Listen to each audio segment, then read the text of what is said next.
klaseng isda mga kalabs.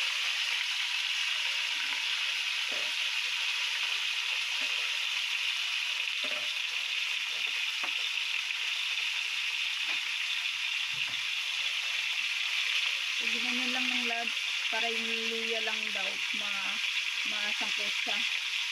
Pero ayan. Kanya-kanyang pamamaraan sa pagsigang ng ulam mga kalabs. Ayan ang sinigang ng labs ko. Bangus, tsaka salmon na mayroong hipon mga kalabs. Halo-halo ang ating ulam. Hindi naman daw magreklamo yun pagdating sa ano. So, ayan kasama yung mga kalabs. So, meron siyang puso na saging. Ayan. Ay, wala pala tayong Knorr cubes. Lalagyan ba Knorr cubes yan? Pwede din na. Bago isda, ano yun, ito.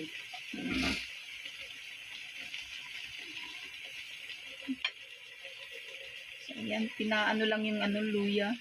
Kaya ganyan lang ang ginawa ng labs kasi yung luya ang gusto niya kumatas sa sabaw.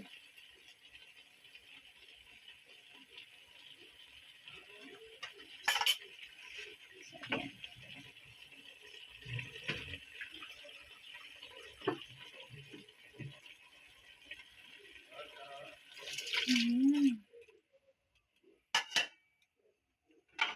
Kumain mo na. So, ganyan ang ginawa ng labs pala, oh. Ginisa niya. Ang iba kasi hindi nagigisa niya mga kalabs. Diretso lang siya. Pakulo tubig, tapos luya, ganito, ganyan. Ganito, ganyan. Sinurukat. Tamad magpaliwanag ang inyong lingkod. Kasi di ko kasi alam kung paano magano mga kalabs. Kaya, basta sabi niya lang sa akin, gigisa niya lang daw yung sibuyas, di ko alam kung may bawang ba. Sibuyas, luya. Para yung luya kumatas sa sabaw. Para umano dun sa isda. Kaya yan ang ginawa ng labs. Ang iba kasi pakulo diretso tubig na labs na. Eh, since may hipon kasi siya, kaya yan yung ginawa ng labs ko. Tatakpan. At ayan pa ang mga sahog ng ating niluto mga kalabs. Mga gulay-gulay. Lalagyan din doon ng kamyas. Nilagyan natin sa freezer yung kamyas para di agad nasira.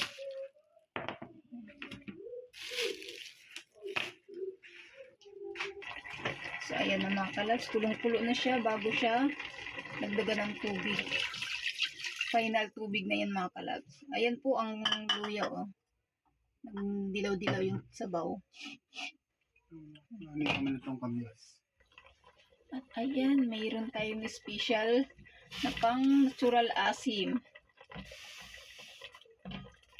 Kamyas mga kalabs. Galing sa puno. Kasi marami kasing punong kamyas dito sa amin mga kalabs. Kaya sarap magluto na mayroong kamyas. Yan, sigang sa kamyas, tsaka siyempre kulang naman ang pangpaasim natin.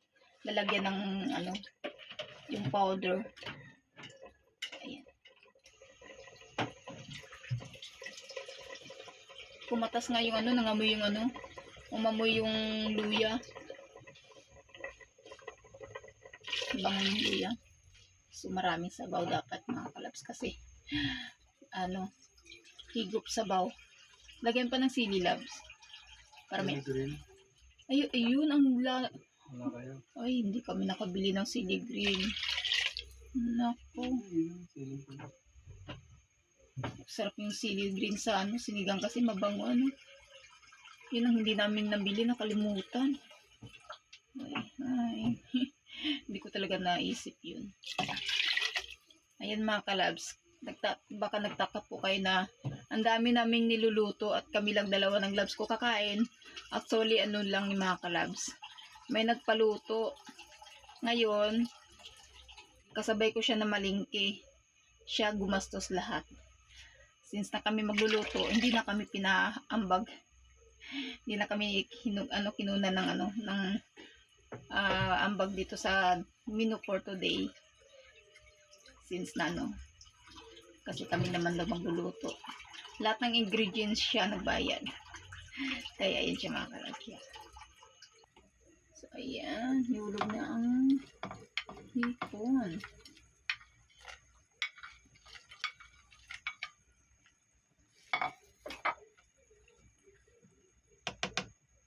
isang kulo.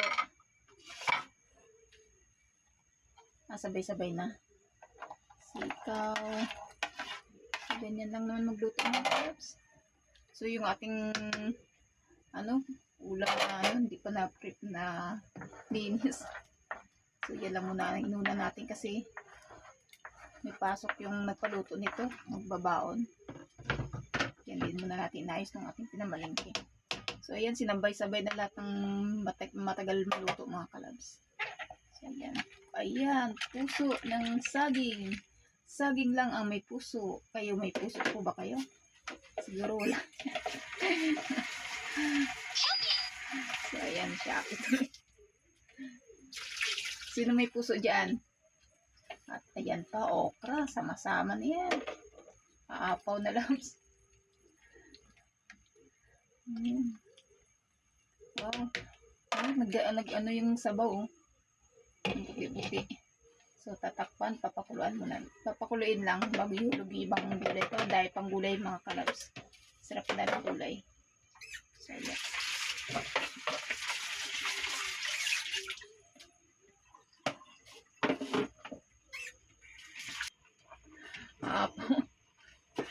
Daming sabaw, daming gulay.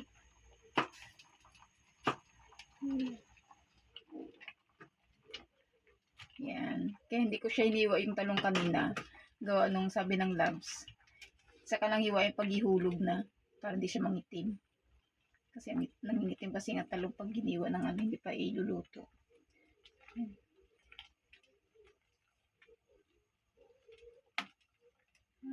Sarap.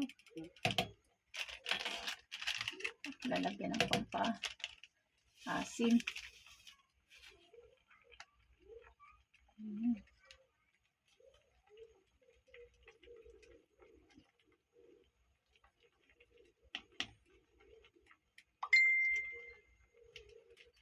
Oops.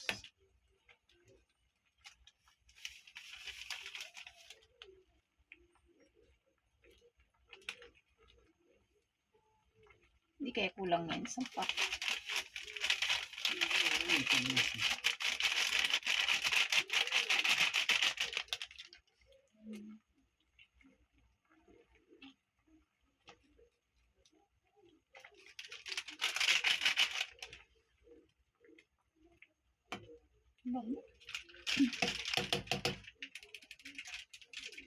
So, ayan. Tatakpan para maluto yung talong. Ayan. Pipisain daw isang sili para may sipa. Para may anghang ating sabaw. Mas nakakagana. Tapos magano yung iba dyan. Mag-sausawan pa ng patis. With sili.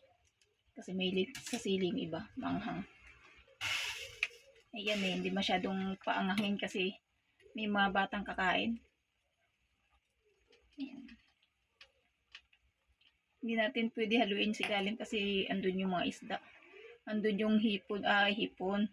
Yung yung bangus tsaka salmon. So yung hipon lumutang. Additional salt. Medyo matabang tsaka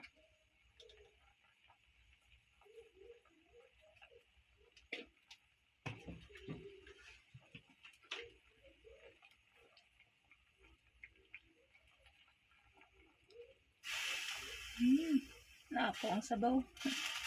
Natatakot. Naparami may sarap kasi dami sabaw. Ang ating kamyas. Malasang kamyas eh. Hulog na ayan ang ating talbos mga kalabs. Daming gulay. Aapaw na. Dandan, aapaw na ang sabaw. Sabaw lang mga kalabs, ulam na. Bango. Siguro mas mabango pa to pag mayroon siyang sili green. Nakalimutan namin bumili ng sili green mga kalabs. Sarap kasi sa sigang may sili green. Kasi andun yung bango tsaka ano, lasa. Pero masarap din yan kahit walang sili green. Kasi may sili. Siling pula naman nilagay.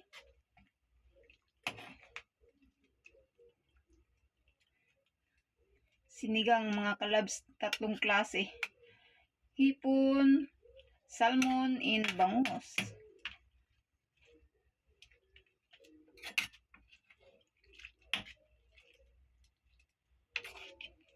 So, yung isda sa ilalim, huwag na nahaluin. Madudurog. Ang hipon kasi kusang lumutang yun. So, ayan. Luto na. Lapit na. Lambot ng talong.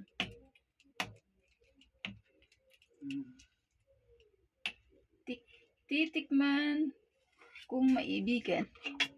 So, tatakpan mo ito bagot. Ano.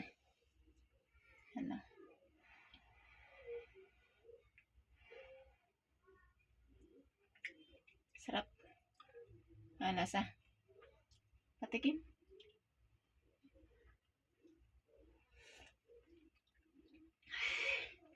Wow! Ano yung ano? Sarap.